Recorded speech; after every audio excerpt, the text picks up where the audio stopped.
Welcome to the Mark Attwood Show, Adventures in a Cosmic Suit.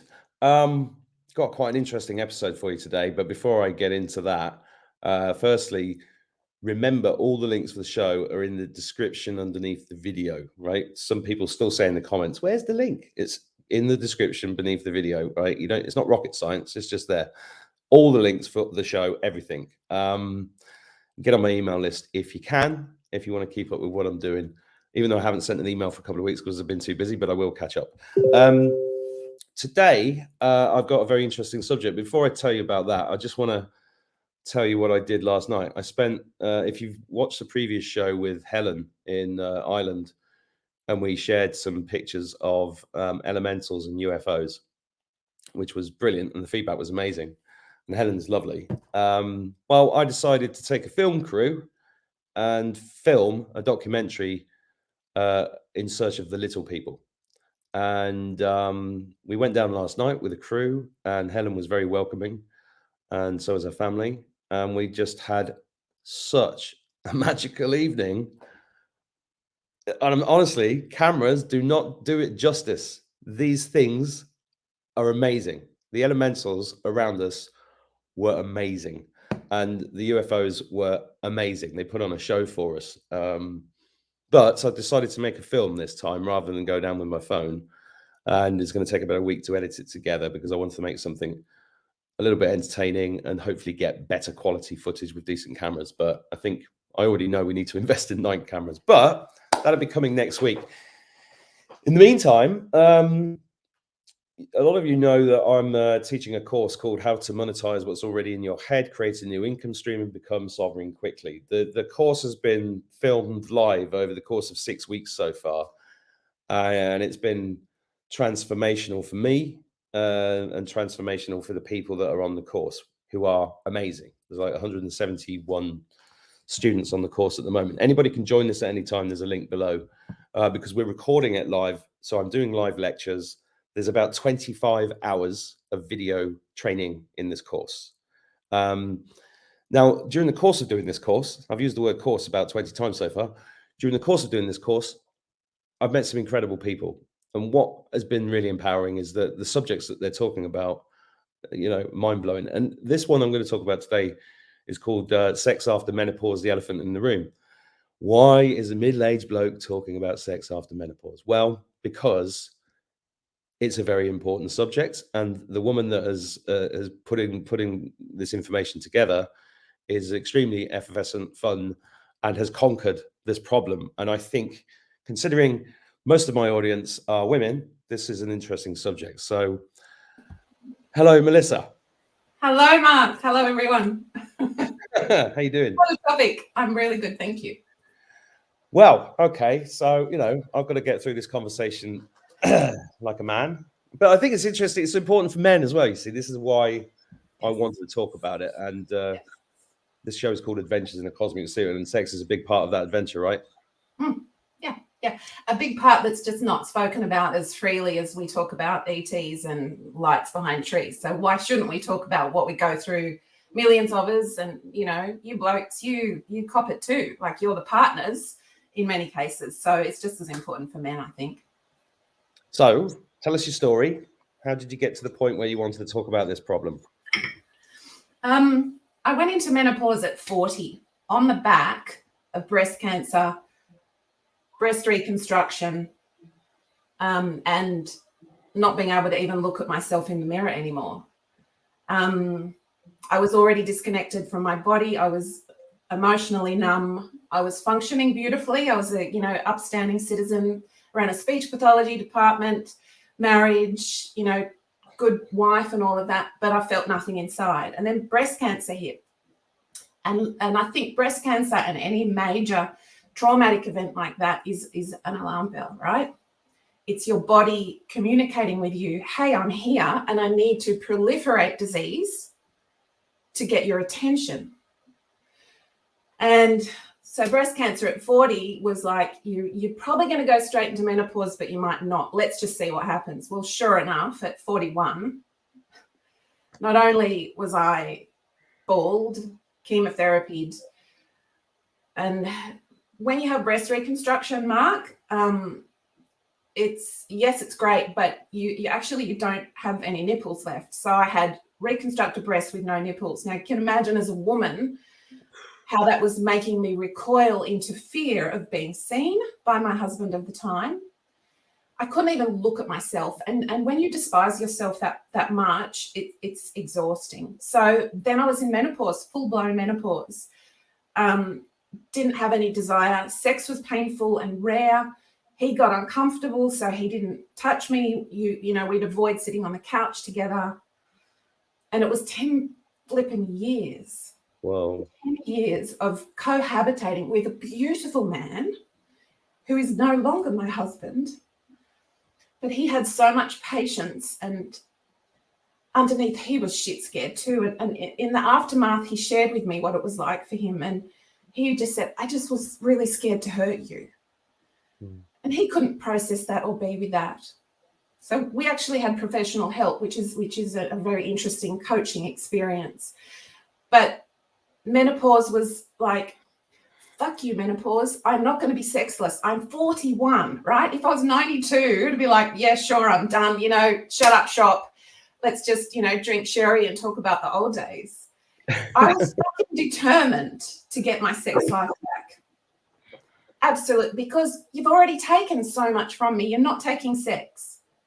And what's this thing about men at 25, they're in their sexual prime. Women at 52, 55, 58, you're privileged to be able to sleep with us, let me tell you, right?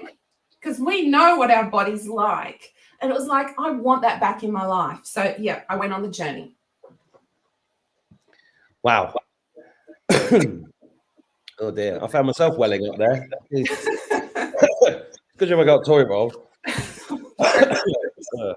I mean, that's a powerful story. So what did you do? What did you do apart from the determination, which you're obviously full of? Mm. You look great. I mean, I can't believe you were bald 10 years ago with chemo. Yeah, totally. I mean, that on its own is incredible.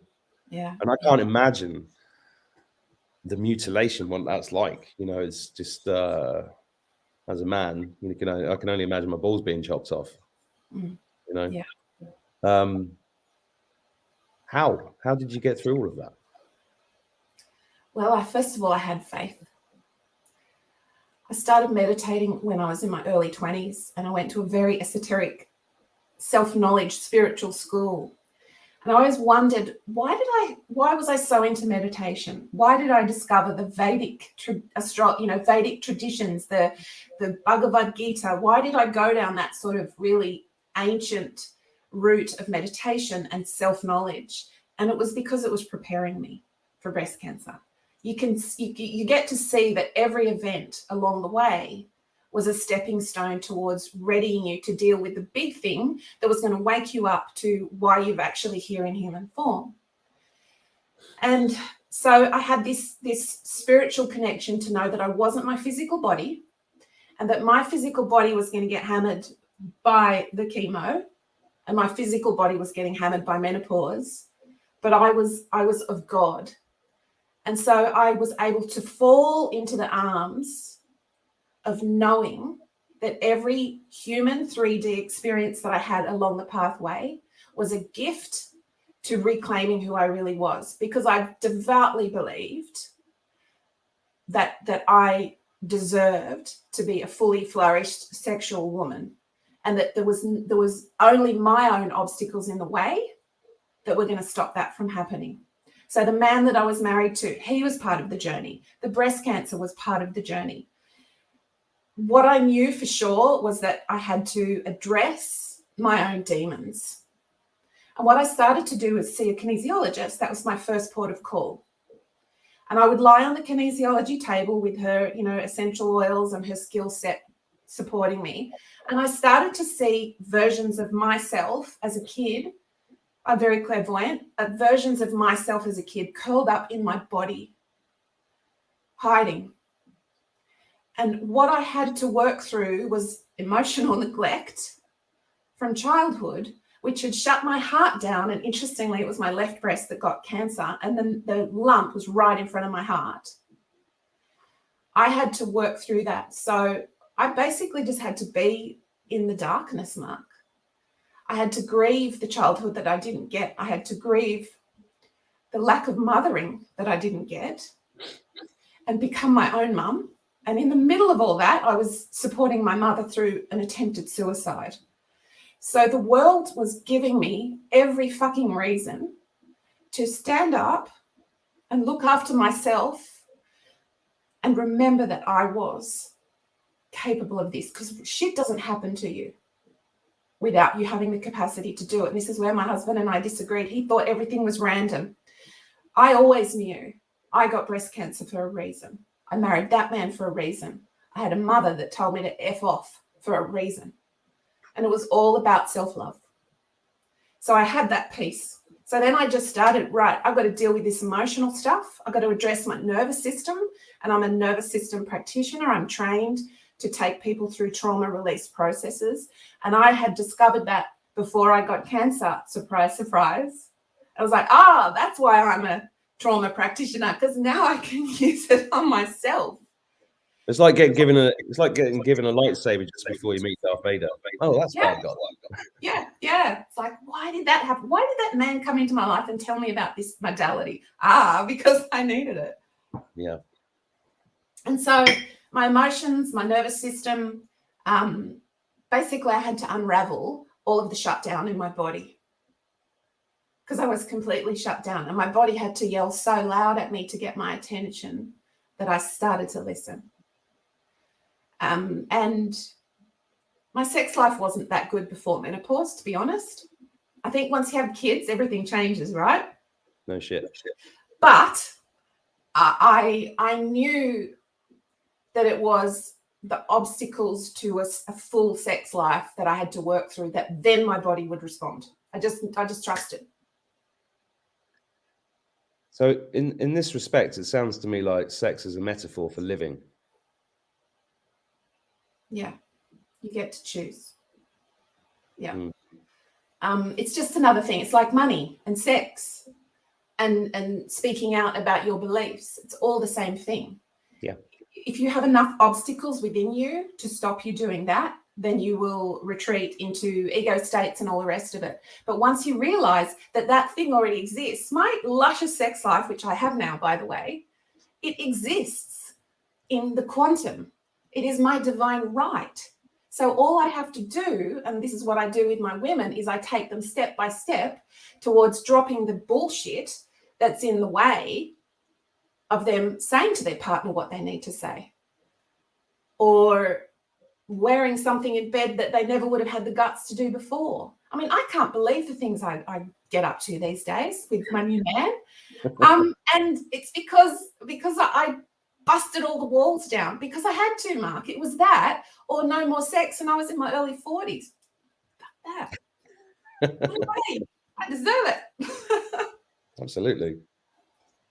Yeah. So, I mean, when you came on the course and you said you were doing this, I was like, oh, that's interesting, because one of the things that we discovered is that this is a massive, massive issue, isn't it, globally? Yeah. And it concerns lots and lots and lots of people, men and women, and gay, straight, doesn't matter. It's an issue. You've had a particularly harsh journey to get to the point where you're helping people.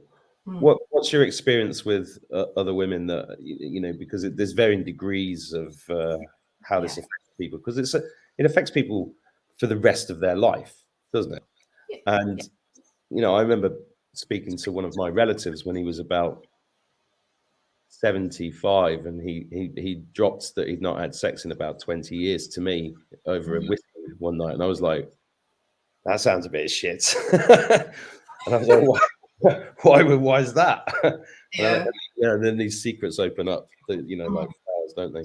But it's one of those things and that actually, the reason for that, I traced it back to his wife was raped in the hospital just after she'd given birth, when she was about 20 years old, 21. So, these traumas affect all of us. And I wanted to talk about this because it's very much about, it's about healing. You know, all of, yeah, and that's what this whole period is. It's like a collective healing, and I think I've been really impressed with your tenacity and strength, and the skills that you've got, because you've got the skills to help people. Yeah.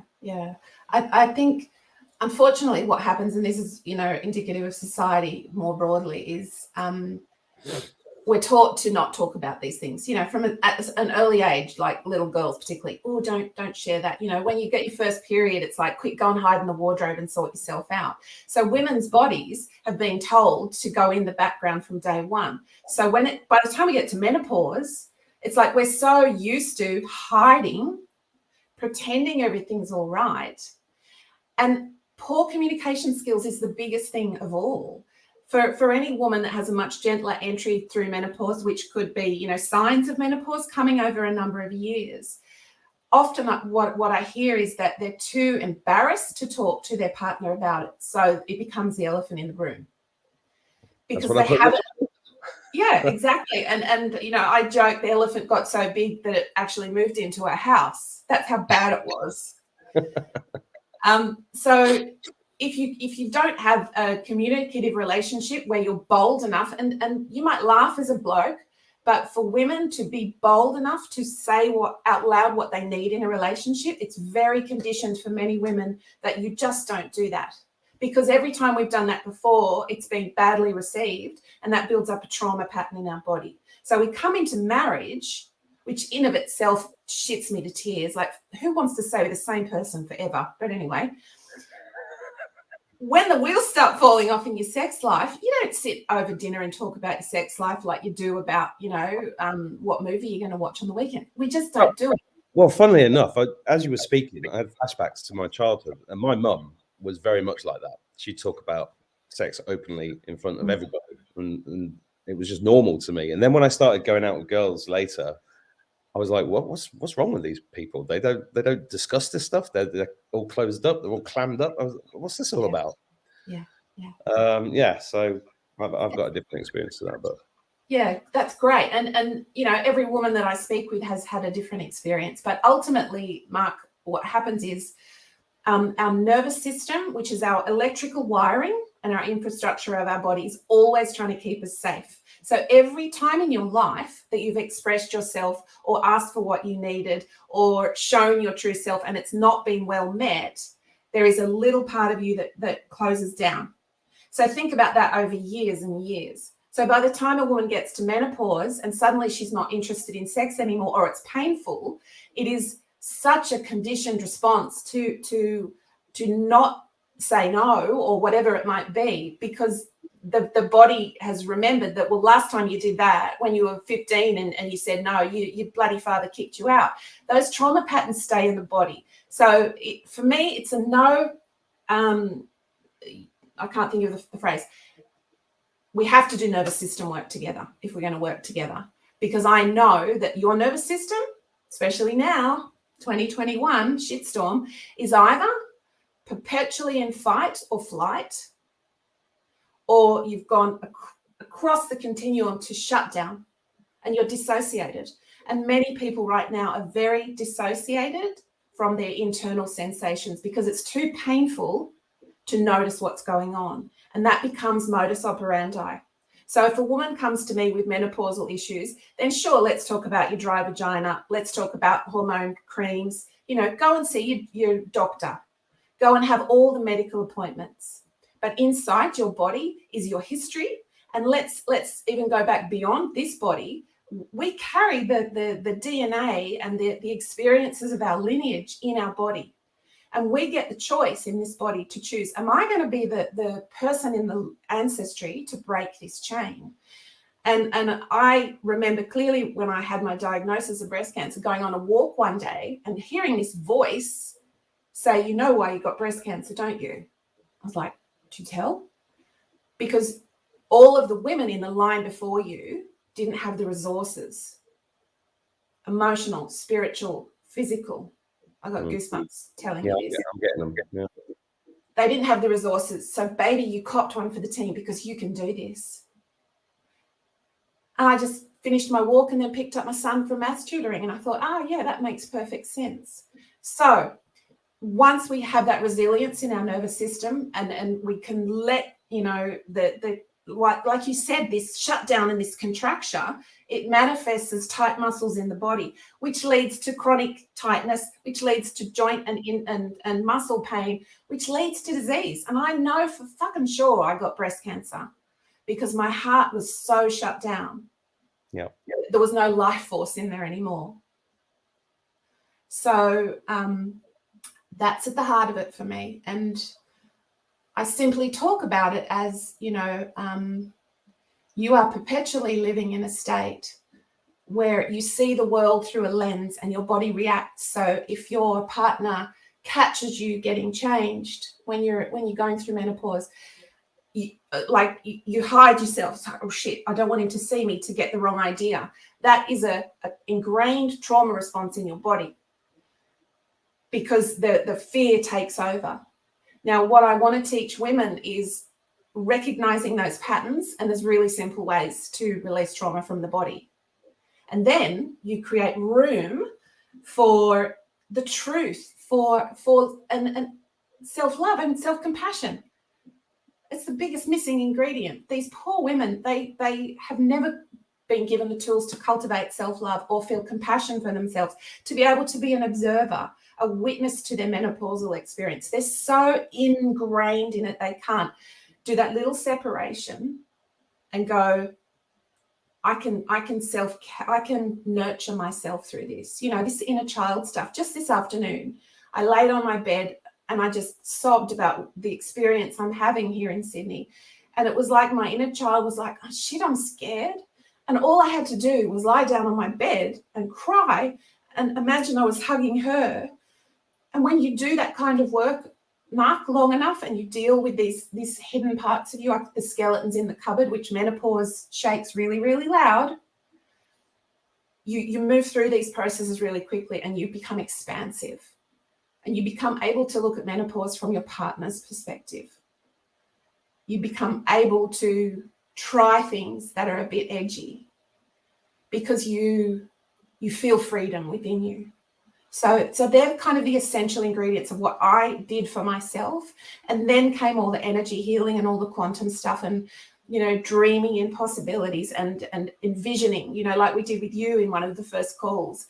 Just imagine what you're going to feel like when you get through menopause and you're having hot sex. Like, what does that feel like? And when you can inhabit that energy, it's like you are a magnet to it, but you can't inhabit it if your body is stuck in the past. Yeah, that all makes sense. And but what do you say to the guys watching this? What's because guys, you know, you talked about your ex-husband. He didn't want to hurt you. I understand what he meant by that.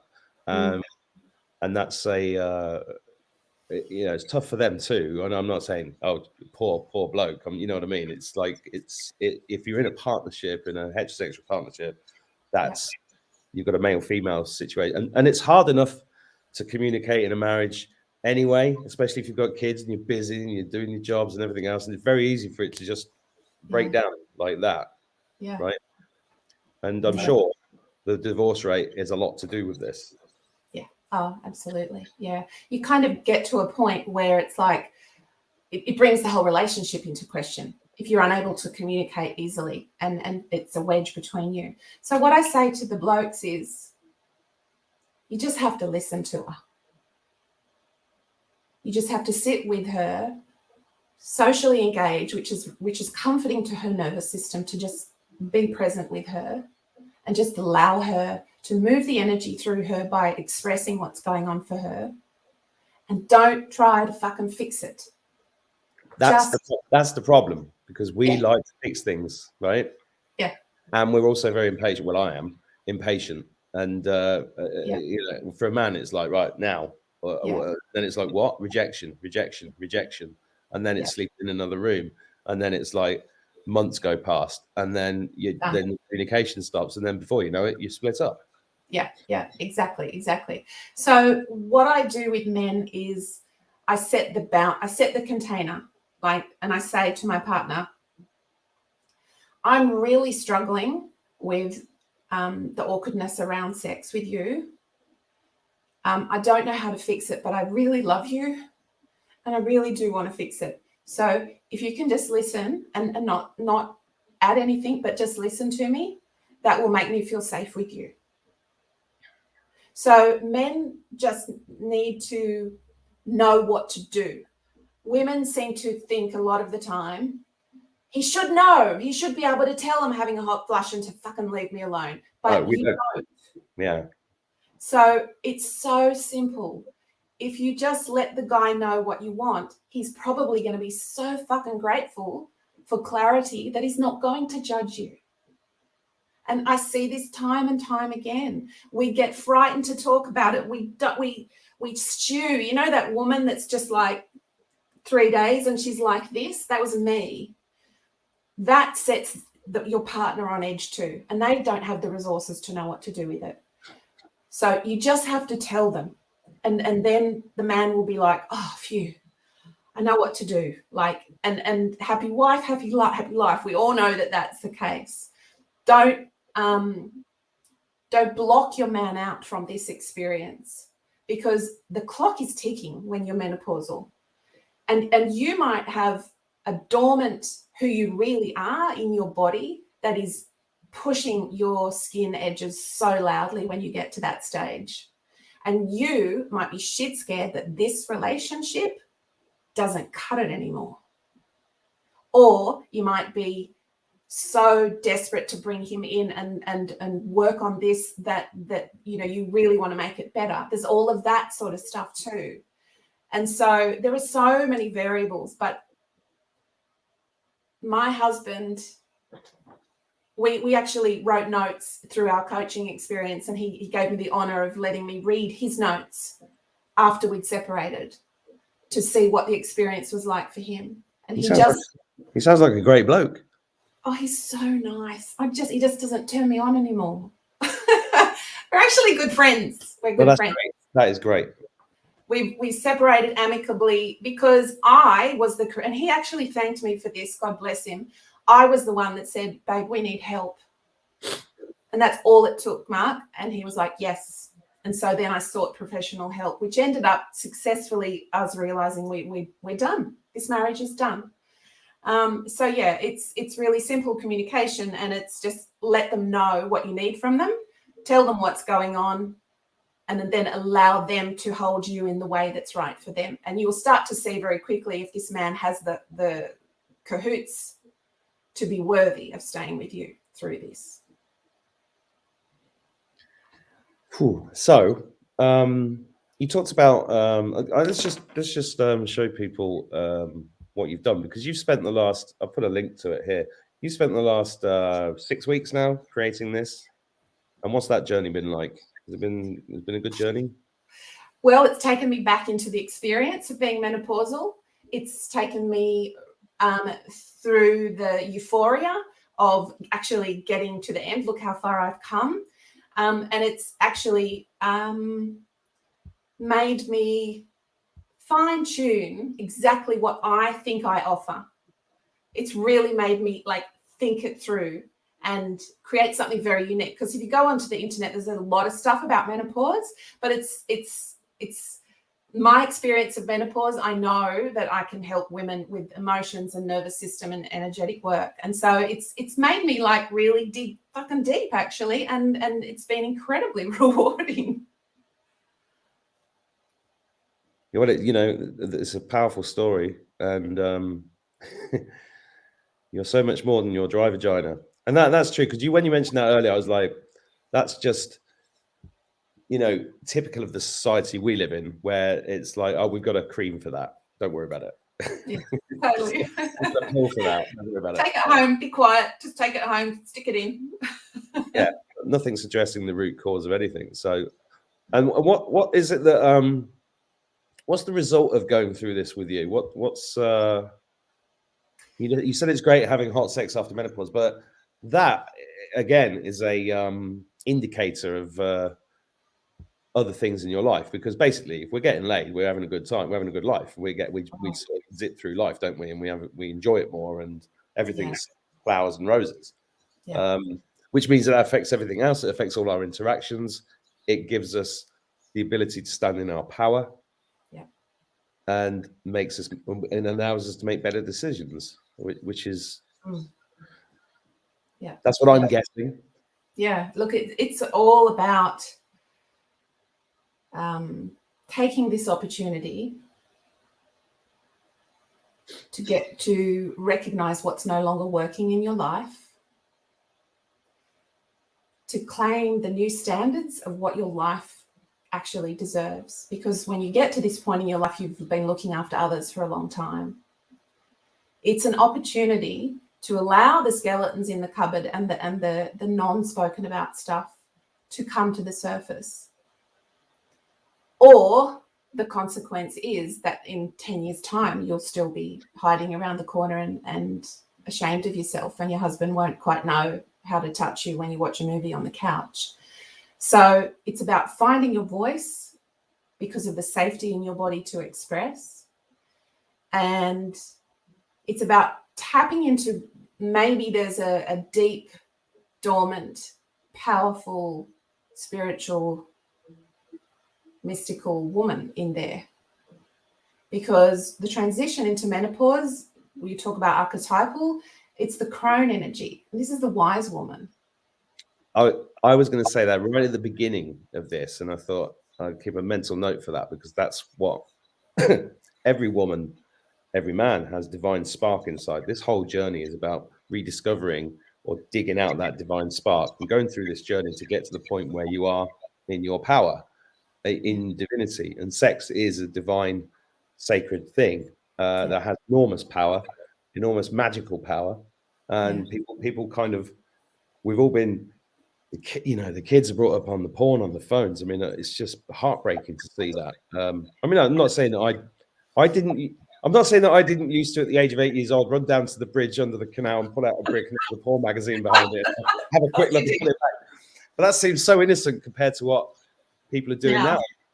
I mean, when I lived in Morocco, when I lived in Morocco, there were guys still on horseback with handmade carts full of coriander, with 14-year-old boys whipping the horse, looking at porn on their phones. And it's like, what? This is crazy. Like the Middle Ages and all this shit's in there, messing their heads up.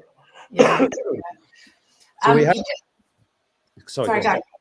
You just reminded me of something about when the feminine... See, a lot of women have had to become very masculine to fit into the flow of society. So we lose touch with our femininity, which is perceived as weakness or emotional or whatever. But what I've witnessed is that when you allow your feminine energy to come through dropping all of these masks during menopause, you watch a man, I get excited talking about it, you watch a man rise into that energy with her. Because it's like king and queen get to meet each other. I mean, what greater fucking honor can you give a man than to introduce him to that essence within him? Because men, they get a rough deal in our society. It's a really hard time to be a good man.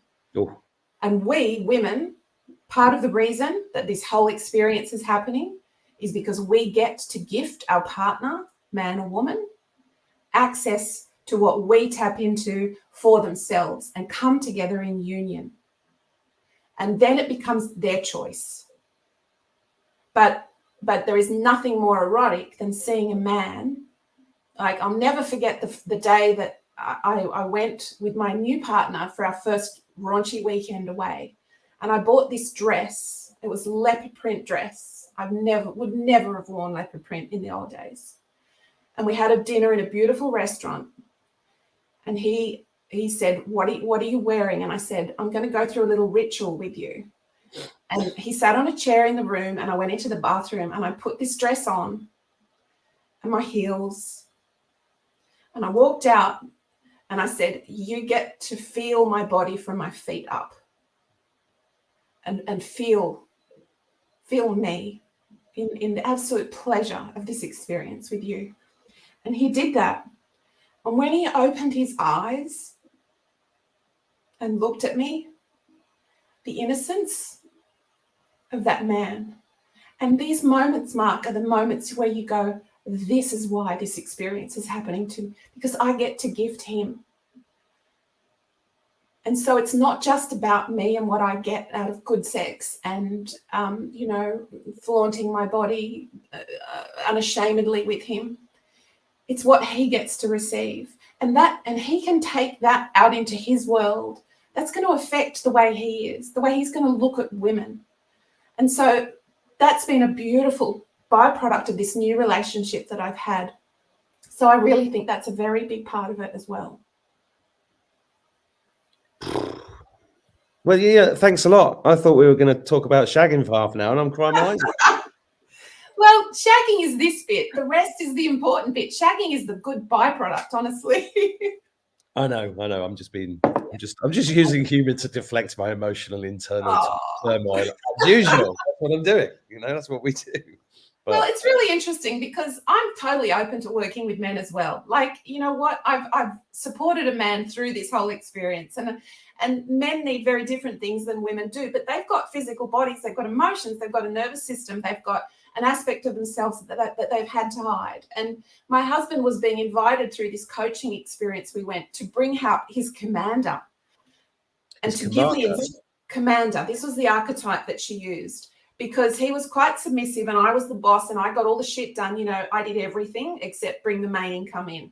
And he'd kind of retreated into this pattern. And so he was being taught to give me commands and to tap into his masculinity. And it was, not unreasonable, stupid stuff. It was him accessing his power and to watch the way the feminine, and it would just be like, get me a drink of water. And what it brought out in me was a soft surrender to that, because it was done from a place of love. And so it went both ways. I had to soften and surrender into receiving pleasure, into being with my body. So there's all of this kind of energetic dynamic between the couple as well. Well, I truly believe that the things like this and the thing that you're now doing will make the world a better place, because that's what we need. We don't need people with certificates or who are on TV. We need real people who've really been through this stuff, got to the other side, got the flag, and then can show everybody else the way, because that's how we improve everything. This is why I'm an advocate for natural birth, because it all starts there, because the trauma begins there, right? In the baby. And, having communities where, love is the focus instead of money and status, it's really simple stuff. And I think what you're doing is hugely in tune with where we're going from 3D to 5D. And that's why I wanted to share it. And I think it's marvelous. And also, you did say something before we chatted. I don't know if you want to mention that, because I wanted to mention it because I think it's a great example of you standing in your power. And I'm really proud of you for, although we've never met, I'm really proud of you for doing what standing up. Do you want to tell people about your day job and what happened to you this week? Yeah, sure. So my bread and butter has been teaching Pilates and yoga in a studio. And I was notified yesterday afternoon that unless I'm prepared to be experimented on with an injection, that I won't be employed there anymore. And there's a lot of grieving that has to come with that. That's what the reality of Sydney has come to. And this is very obvious in your face discrimination and people's true colours coming through. So I have spent the last 12 hours grieving the pain of seeing that people are prepared to go to these lengths to discriminate and to segregate, even in the world of yoga and Pilates, where you think people would be super caring, right? And so we all have a choice right now. And this is a kick up the arse for me, the universe saying, actually, Pilates and yoga is not your jam anymore, Mel. And I've kind of had to let go of that with nails on the chalkboard, because it's been 15 years and I'm bloody good at it. My Pilates clients follow me from studio to studio when I move. It's like, oh, well, I'm going to come to wherever you go next. And so to be told that you are no longer welcome in a community that you have served to your highest degree for 3 years, and the broader community for 10. That's very painful, but it's got its pain, but it's also got some merit with it.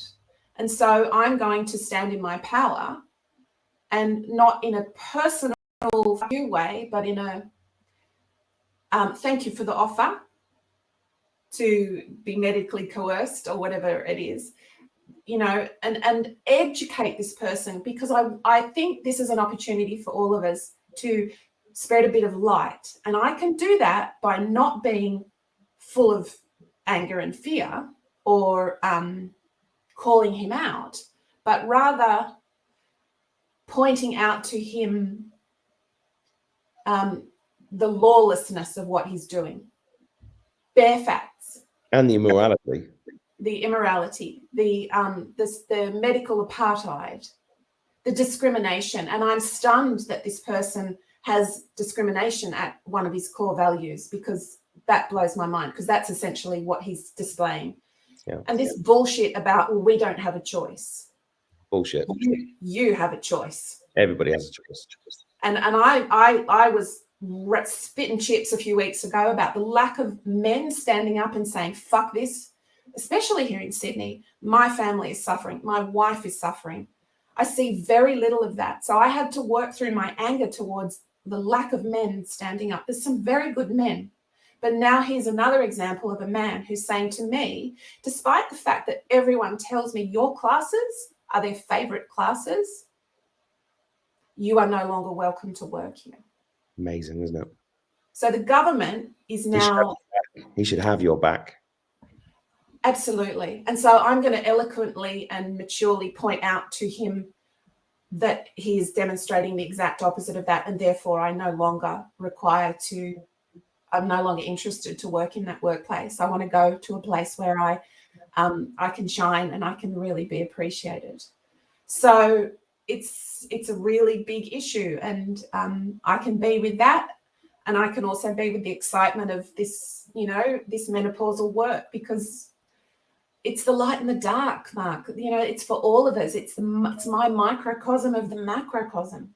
That bullshit is falling away, and I want to help women get in touch with, well, who the fuck am I with all of that?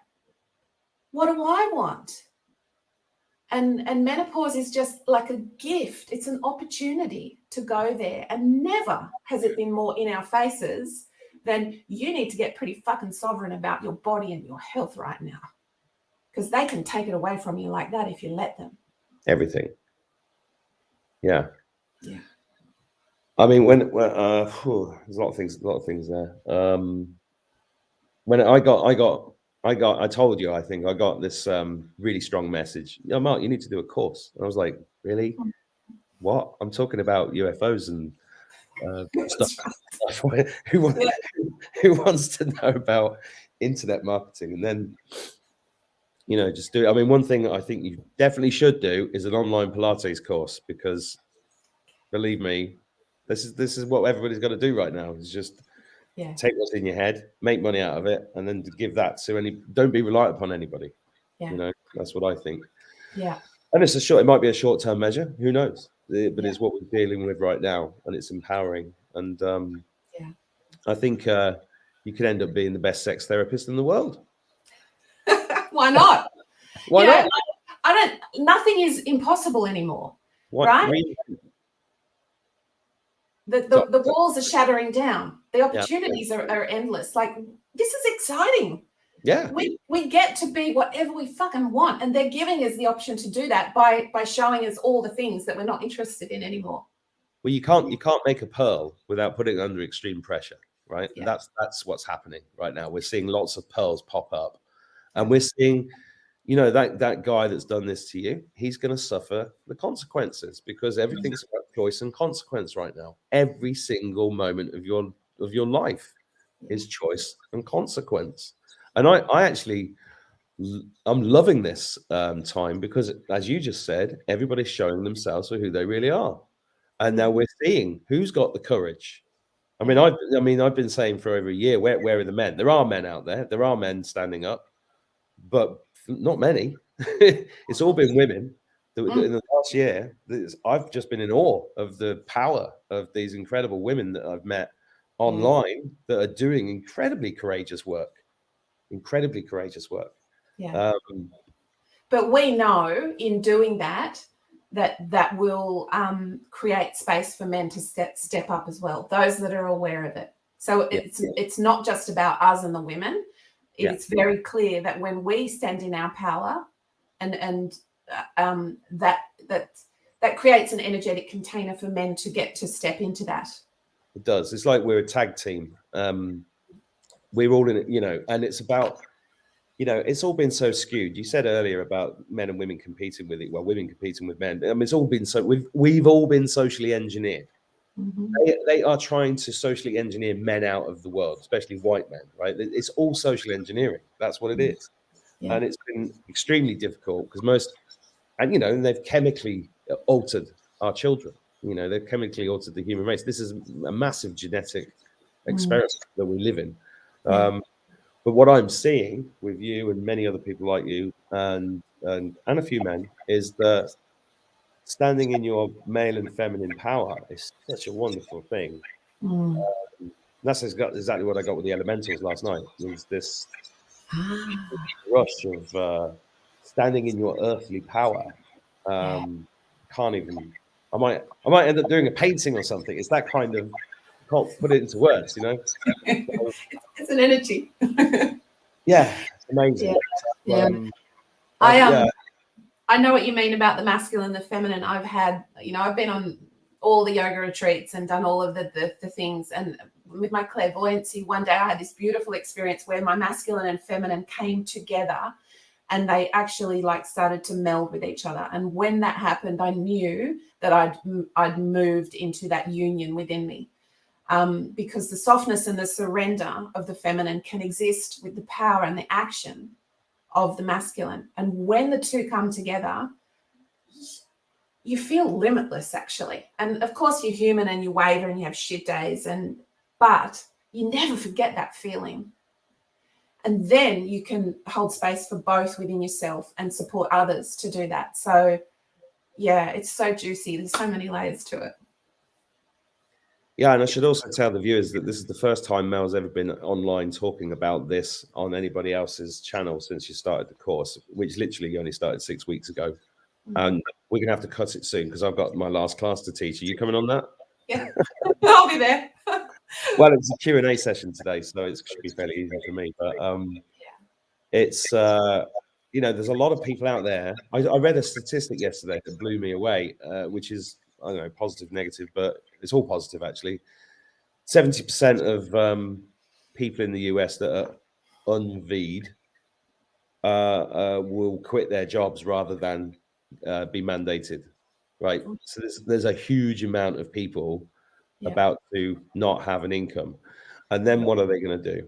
Because the state wants this, because then you have to claim benefits, and then you rely upon them. That's what that's all about, right? And the last thing we should be doing as a human race is relying upon a bunch of paedophile, satanic motherfuckers that call themselves governments, right? Yeah. So, well, you know, it's not everybody's going to be able to step into recreating themselves and taking this opportunity. Some will have to fall by the by, but for those of us that can see that this is actually steering us in a better direction, that's the new earth to me. That's the new energy that we're creating. And so I had to surrender a lot. My son chose to be, you-know-whatted at 20. So there's a lot of surrender that we're having to do around those that we assumed would behave a certain way. And every time you can do that, you then come back more and more to your sovereignty. So I love it that we actually have more choice than those that just blindly got that done, I realized.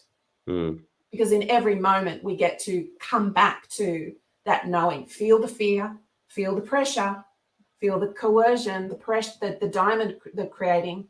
Exactly. But no, right? Like we can feel that and get by. We're the fucking courageous ones. I know. It just makes you stronger. You're just getting stronger and stronger and stronger.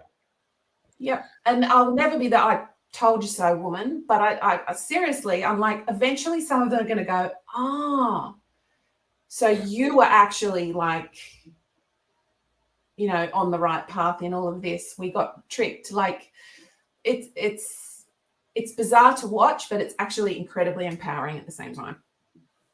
Yeah, well, it's like literally being in a movie while you're watching it at the same time. Yeah, It's weird. exactly. About 2 days ago, I had this shift in my energy, and it was like, I'm now observing that world out there. Yeah. You know how some people say we're living in two worlds? I actually really physically feel that now. Like there are two worlds existing, and I get to choose in every moment which one to dance in. Yeah, same here. Same here. Brilliant. Great spot to end it on. Thank you for coming on the show, Mel. Pleasure. Congratulations on putting this together. You've worked amazingly hard, and I know that you're going to help hopefully millions of people. That's the plan. Yeah, and come and do this course. It's actually life-changing and surprising how much being in this right space, this place with other people that are on their soul's path as well, you benefit from that juju. There's so much connection between the group. I have daily Zooms with someone about something. And in the meantime, I'm creating what I came here to do. So it's a no-brainer for me. Sorry, I don't know what's beeping there, but thank you, Mel, and thanks everybody for watching. I'll see you soon, and I'll see you guys soon. Take care. Bye.